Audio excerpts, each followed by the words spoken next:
Going into year two as a starter, just describe your level of comfort and maybe some of the things that you learned over the course of this. Yeah, I think the biggest thing for me right now is confidence, how much more confident I'm playing and playing with the group around me. I feel a lot better in that sense. Yeah, how different is it going in knowing you've got the job basically, and seeing you lose a job versus battling for a job? Yeah, it's a lot different. Very stressful last year. Alex is a great player, and we had Sam Mustapher, who's another great player. So it was like three guys who were playing really well, and it was a lot of stress. So it's feeling much better this year. That is Luke Wattenberg, and congratulations to the 5th-round draft pick out of Washington, who at one point was competing with a couple of other dudes for the center position. Well, those days are done as Luke signs a 4-year, $48 million deal. The offensive line for the Broncos is packed and stacked. And Luke Wattenberg, my man, way to go with the weird haircut and, the dreads and that's an interesting look. But that is the look of a man who makes $12 million a year now. Way to go. The Broncos offensive line, Luke, $12 million a year. Ben Powers, 12.8. Mike McGlinchey, 17.5. Quinn Miners, 18. Garrett Bowles, 20.5. That is a well-paid, well-fed offensive line. And it's an offensive line that is going to bring much success. It already has to Bo Nix and the Broncos for years to come. And with Powers out, Palczewski's been fantastic filling in. You're doing all right in a very, very important position. We'll get to the Broncos and Commanders by the numbers here in a second. And on the surface, the Broncos should kill the Commanders. But I'm a little bit nervous. What I'm not nervous about are my great friends at Journey Spice. And with this QR code, you can save yourself 10% using the code GETSPICY. Andon and Rose, a couple local yokels, but I love them. I love them to death. Talked to Andon last night. Andon, happy Thanksgiving. And Rosa is working her tail off to make you the best spices. They have new spices coming out. They're going to package them up. More details on that as it goes. But listen, go to Amazon.com. What a great Christmas present this would be. Yeah, it's a little bit late for Thanksgiving at this date. But for Christmas, this is incredible. A wide variety of spices that go good with basically every meal you can think of. Find out for yourself at Amazon.com. I love you, Journey Spice. More on Journey Spice in just a little bit. There is some breaking news. Congratulations to CSU. The reports are out that Jim Mora Jr., 64 years of age, who wanted that CU job, will be the next man in charge of the CSU Rams. His dad, playoffs, and he have a legacy in football. It's a great hire for CU. Back-to-back 9-win seasons for the UConn Huskies. Who knew UConn even had a football team? I did because they play Syracuse. But seriously, who knew they had a football team? Jim Mora Jr., great signing by the Rams. We'll see who gets their act together first, CU or CSU. Who has a better coach? Who does have a better coach? Love you guys. Thank you. God bless. Go Pokes. And it will always suck to be a CSU Ram. All right, whatever. You had to live in Laramie, so I'm not exactly sure where that pride comes from. Okay, in terms of the Broncos by the numbers, let's take a peek at what we got against the Washington Commanders. And as you can see here, offensively, the Commanders are kind of okay. I got to be back. Just give me 1 second. Got to reboot here for a second. Hold on.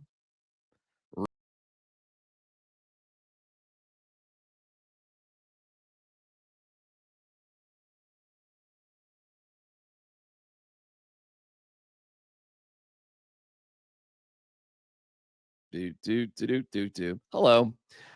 You can see offensively that the Washington Commanders -8. I mean, that is awful. Awful in terms of giveaway takeaway. Right there, that number right there says the Broncos should win relatively easily. You keep going down the line. 27th in terms of time of possession. So they don't hold the ball very well. Yards per play, shockingly good. Points per game, bad. 23rd in the league. Rushing yards, 6. So they do all right in the rushing game. 24th in passing yards. And one of the reasons they're doing good in that department is because Marcus Mariota, their quarterback, is really a running back who plays quarterback. 24th in passing yards because they don't have Jaden Daniels, and they have just fallen apart since he's been gone. They've lost 7 fumbles. Their red zone percentage is pretty good. They just don't get there all that often, and they're, kind of mid, little 6-7, 17th in the league in third down. So offensively, you're like, well, it's not great, but it's not horrible. However, when you go over to the defense of the Commanders, oh my God. I mean, it falls apart. Look at this. Look how bad it is. 31st in net yards, 32nd, worse than the league yards per play. Points per game, 28th. You can score on them. You can run against them. You can throw against them. 27th against the run, 29th against the pass. They've only had 5 interceptions. They've only recovered 1 fumble. They only have 6 takeaways, 31st in the league. Third down, they suck. Red zone, they suck. 24th in both of those categories. And, of course, if you juxtapose that with the Broncos, you can see the Broncos are elite. They're first, second, or third in basically every meaningful defensive category that exists. When you come to the penalties, this is where the Broncos just got to get better. They are the worst. They're the most penalized team in the league, 32nd with 93 penalties. But the Commanders, they're 20th. They make their mistakes too. In terms of special teams, they have the worst field goal kicker in the league. How about that? They have the worst field goal kicker in the league. They're 32nd in field goal percentage. Other than that, special teams is relatively solid for them, including first in punt returns. So just be careful about that. Don't be dumb in that department. Just be aware of it. They're second in kickoff return average. So in special teams, they're pretty good. They're decent. But you have the worst kicker in the league? I mean, that is rough. When you look at who their stars are, it's a bunch of and who's? Deebo Samuel is up there in terms of receiving yards. But McLaurin, he's out. Jaden Daniels is out. They are just having a miserable year. Defensively, they've got Luvu, they've got Bobby Wagner. But other than that, there's not a lot of scariness in terms of rushing the passer. And if you look at them defensively in terms of sacks, 17th, it's okay. So it's actually bringing pressure against the quarterback is something they do better than kind of everything else. Listen, this team is not that special, to say the least. So why am I so nervous against the dumb Washington Commanders? I'm having a hard time putting my finger on it. I know our pal Chris Bianchi from 9 News sent me a text earlier today, and he said, hey, man, be aware. Expect rain and some sloppy cold conditions in Washington on Sunday night. That makes me a little bit nervous, too. I'd have to pick the Broncos because on paper, they're just the better team. And we'll be back Friday morning. We're going to take Thanksgiving off from good old DMac SMaK. So I got a couple more days to digest this as well as the turkey, just to try to figure out what's what. On the surface, I think I'm taking the Broncos something like really close. It's a 6.5 points. I'm definitely, if I was a bet man, which I'm not, but if I was, the Broncos are a 6.5 point favorite. I hate that. I think it's going to be closer than that. I think it's going to be a 1-score game. So I got the Broncos in a sloppy game, something like 20-16, 20-13, something along those lines. I'll tell you this, it's probably not going to be a great day to be overly aggressive throwing the ball, and it's going to be a lousy day to run the ball. I think you just got to, sort of plow ahead the best that you can and come out positive on the other side. I do think the Broncos get another win, so they'll extend their winning streak. They'll get to 10 wins, which is the magic number to make the playoffs. They'll clinch, I believe, and then they're going to destroy the Raiders, by the way. But the Raiders situation is a whole nother ball of wax. This one is a little tricky. And by the way, Sean Payton has made zero changes in their schedule for Thanksgiving. Zero. They are just going to keep Thanksgiving Day a regular schedule. It was not that long ago when our guy Nate What the hell was his last name? Oh my God. See, I'm forgetting his last name. Having a moment. Nate Hackett, Nathaniel Hackett. There was a time Nathaniel Hackett gave them Thanksgiving off, like completely. It was one of the weirdest decisions. They came in and practiced like on a Tuesday so they could take Thanksgiving off. The reason that's a dumb decision is there's a certain flow in the week in terms of preparation. And you're just not in the same place on a Tuesday that you are mentally and physically on a Thursday. And it doesn't matter what the holiday is. And let me tell you, let me be really honest with you. As long as you have somebody else making all the meals and you eat your dinner just a little bit later, it's no big deal working on Thanksgiving. It really isn't. Now, I would just assume that the vast majority of football players are the primary bread earners in their household. It's just a guess. I don't know if there's a lot of Travis Kelce, Taylor Swift situations or, Russell Wilson, Sierra, although Russell did make more. I'm just going to guess that anybody who's in these players' lives is probably at home and able to make the food.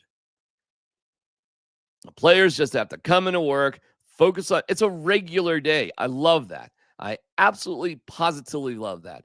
When you have days off in football, let's see, February and on. So, Valentine's Day, you're available. President's Day, we can celebrate. Memorial Day, poof, let's get to the beach. You know what I'm saying? There's other 4th of July, you're always free. Thanksgiving, you got to work. Boo-hoo. Christmas, it is what it is. You got to play a game. You got to be there for our entertainment. It's not that big of a sacrifice. It really isn't. It is a tiny price to pay for the benefits of being a professional athlete in the NFL. So I thought Nathaniel Hackett was dumb, giving all these guys that time off. Stupid. And Sean Payton's not making that mistake, and I applaud Sean Payton for it. And the players will be fine out of practice. It's a Thursday. Get it done. You'll live. You all will live. We're going to get to Prime and his decision about JuJu in just a second. First, this about our great friends at Journey Spice. There's a world of flavor out there, and to find it, you have to take the journey. Journey Spice Company handcrafts the most premium spice and seasoning blends that have no sugar, no salt, are certified USDA organic, non-GMO, vegan-friendly, and always planet-friendly. You are going to love serving amazingly delicious creations while knowing you helped reduce single-use plastics. Make sure to search for Journey Spice Company on Amazon today. Absolutely love you, Journey Spice. Use the code GETSPICY and you will save yourself 10% at Amazon.com. The information is scrolling down below you. We'll get to what Spittin' Chicklets thinks of the Avs. It's good. We'll get to that here in a second. Nuggets have a couple of days off, so they're fine. Joe Burrow's back and playing. You'll hear from him in just a bit. But let's go to CU in Boulder, where the announcement was what we sort of expected. It is the right decision. I'll give you guys this right now. I've made a decision that JuJu is going to redshirt. That's my decision.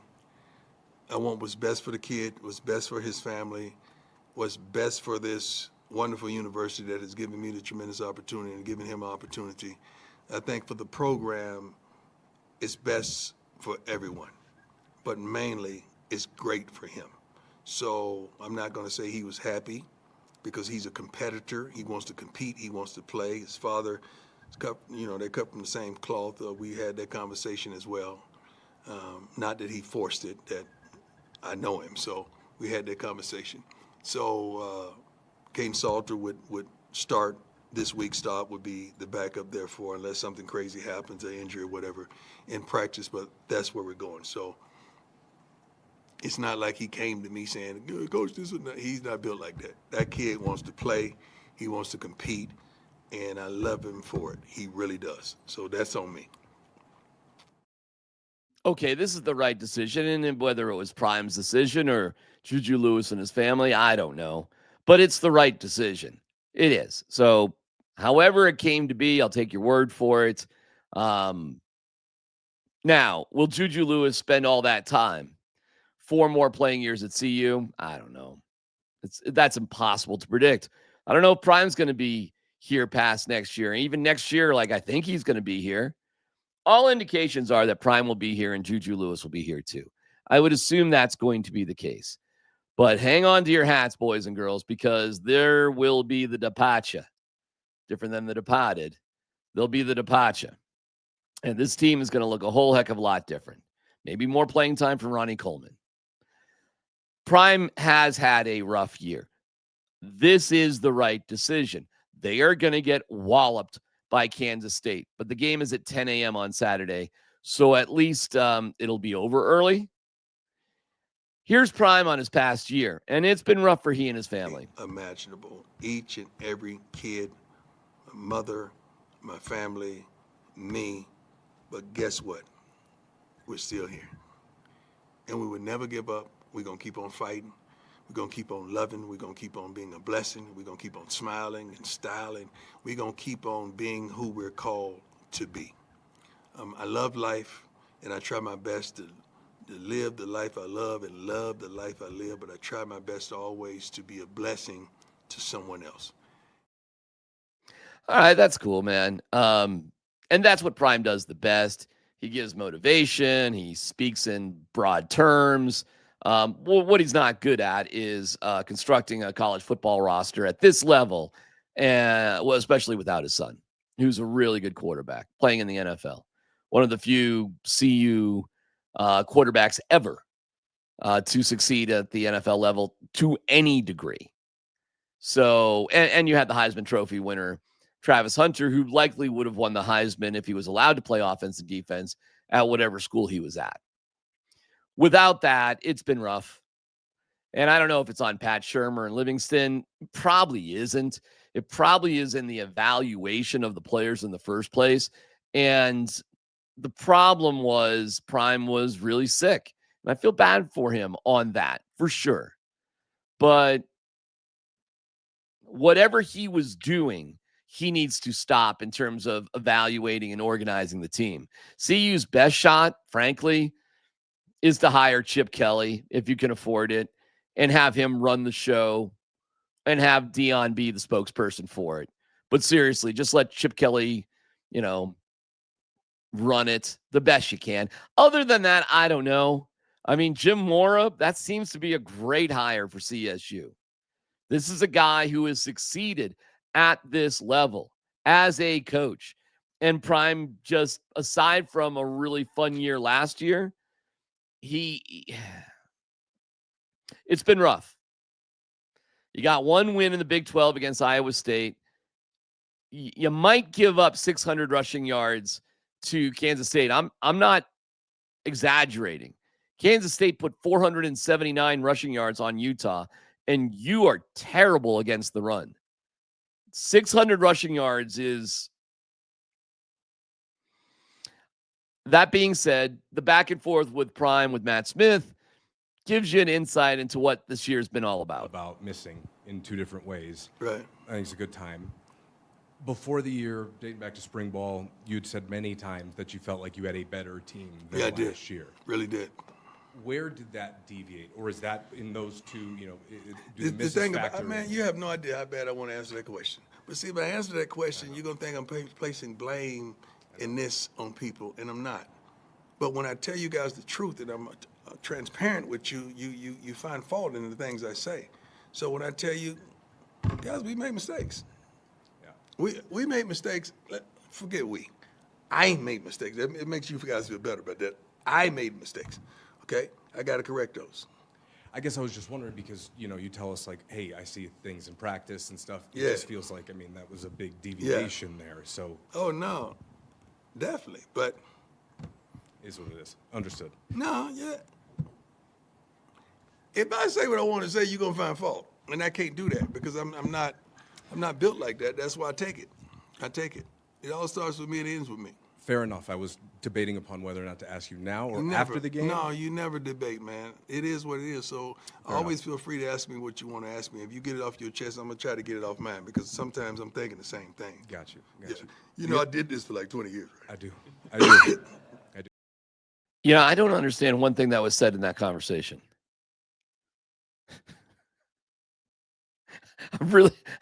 Prime wanted to say something, but he can't say something because if he says something, we'll think we're saying things about him. And I got it, Coach. And I love Matt. Matt's my man. I do not understand one thing that was said in that conversation. It's a mystery to me, as is a lot of Coach Prime's decisions. They're mysteries. One thing that I can identify with and I thought was cool is him watching his kid play football.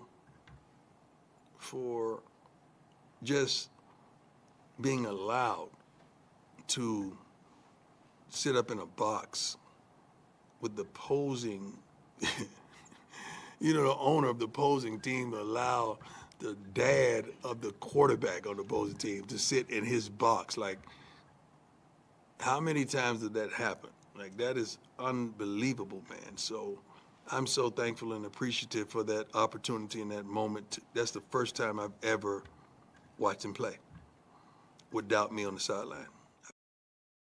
Yeah, that never happens. That doesn't happen. It's actually kind of annoying that it did happen, and parents aren't allowed, like, in the tunnel to give their sons hugs before games, and you get all sorts of privileges because you're Deion Sanders, and so have your kids throughout their lives, and that's that. So that's the truth. But when it comes to this college football thing, there's some meritocracy out there, isn't there? And either you is or you ain't. And CU right now ain't. We'll see if CSU gets there closer and sooner with Jim Mora and the newfound Pac-12. It'll be an interesting year next year, no matter what, and it'll be a fascinating offseason. All right, I'm going to try to do something. I don't know if it's going to work or not, but I know Jared Bednar is on with our guys. You know what I want to do? Let's see if I can figure this out. Oh, you know what? Hold on a second. I know what I might need to try to do. Just give me a second on this, okay?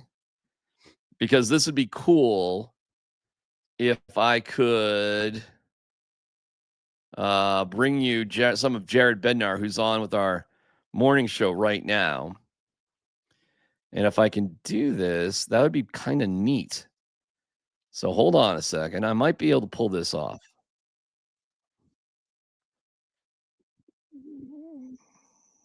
All right, I think I can do this. All right. Yeah, this is happening in real time. And all right, I think. Yeah, I'm going to be close to doing this. Thank you for your patience on this. That's for a second. All right, I think I'm going to be able to do this. Okay. So I click there. I click here. Let's hear a little bit from Jared Bednar, who's on with the morning show right now, as a matter of fact. All right, here we go. 3-4 again here today, so it's just kind of the nature of the beast. Okay, I screwed that up. I'll get it. Oh, it's cycling. This year with the Olympic break and the condensed schedule, everyone's kind of doing the same thing. So rest is definitely important, and it also gives you a little bit of time to look at a few things and kind of reset going into the next set of games. Coach, I don't know what you guys don't do well. I mean, you can outscore teams. You have plenty of scoring punch. And then over the weekend, you play a back-to-back, and your goalie's just, they throw shutouts at you. I mean, you've got a little bit of everything. As a coach, how much better can you feel than what you feel right now? Yeah, we're pretty happy about the way that we've been able to win games in different ways. We haven't had to, up until this weekend, our goalies have been playing great, but we haven't had to lean on them to single-handedly win us games. And on the weekend we had 2 slow starts in those games. We got it going a little bit in Nashville, but it was still a little bit of a sludge fest for us. We weren't didn't play with the same pace, didn't create the same type of opportunities we normally do to score goals, and like we were weak defensively to start the game. And first period, I mean, we just get a phenomenal goalie performance from Blackwood. Ends up getting a shutout, and he faced a lot of shots and more chances than we would like to give up over the course of the game. Then we go into Chicago. So we talk about some of the things. All right, I'm going to get out of that only because let's see here. Sorry. Yeah, we have some gremlins in the YouTube system. That's actually YouTube, for whatever reason, is glitching a little bit today, but you get the idea. The Avs have a game against San Jose. So while they weren't playing their best, as you heard Bednar just explained, it's certainly good enough. And the boys at Spit and Chicklets have plenty of respect for what the Avs are doing. And it's fun to hear their take on stuff. What we're watching from Colorado right now is they're actually like on a pace, and they've only played 22 games. Like, they're looking like that Bruins team that broke the record for points, and everyone knows how that ended in the first round, and Florida takes them out. But this Colorado team is heads and shoulders like above everyone else. They have one loss in regulation. It was to the Bruins. It was an afternoon game in the Garden. It still took a great effort out of Boston to get that win. But Makar is on like a record-setting pace. McKinnon is McKinnon. Netchus, like, just this whole Colorado team, not only are they the top of the watch list in terms of entertainment and like how incredibly fast the team is, but they're drumming everyone. So it's wild to see right now. October 25th. That's when they lost to the Bruins. That was their last regulation loss. And when you're losing games in OT, like, if you're really struggling, you get to OT, you lose a game, like it's a bummer, but you're like, we got a point. For them to lose these games in OT, it's like, all right, dude, we lost in a shootout OT, could have gone either way. Just the amount of wins they have, it's just crazy. And never leaving the building without a point. We're coming up on Thanksgiving. They have one game without a point. Like, what the fuck is going on here? I think we had this cool moment with the Avs.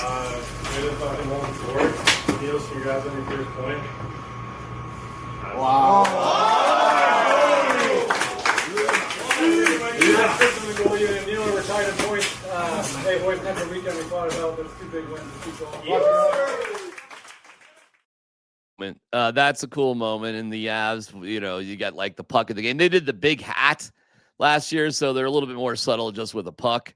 And whoever had the puck last time gives it to gives it to their teammate on the next win. And that went goalie to goalie. You don't see that often. And you see one goalie on a Saturday and one goalie on a Sunday, both getting shutouts. And the Avs are accomplishing things right now that are scary, scary good. And whether they compete and beat out the Bruins for the best and the most points, yeah, it sucked for the Bruins to accomplish that and then lose in the first round. But we don't anticipate that happening to this Avalanche team, do we? We expect a run to the Stanley Cup final.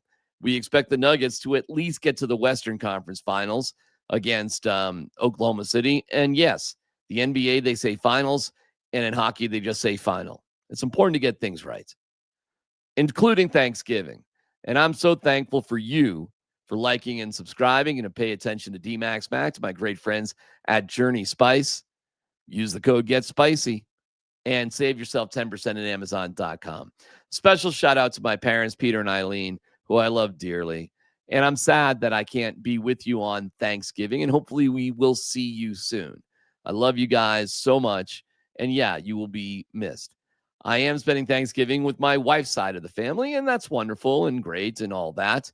But I'm going to spend the vast majority of Thanksgiving perhaps on my bicycle, getting a workout in, as the weather's supposed to be pretty decent. And I don't know how to cook or really contribute anything to Thanksgiving, aside from my incredible presence, my ability to watch football, and just shut the hell up. And next year, I think I'll be in the mountains skiing. But I'm thankful, I'm grateful, and I bid you a fond farewell on American Thanksgiving. Once Sean got there, he tried hiring you, or was interested in hiring you. Why you're like the stir? I'm curious how much you paid attention to that, or paid attention to what? You paid to potentially going back there as coordinator. I didn't.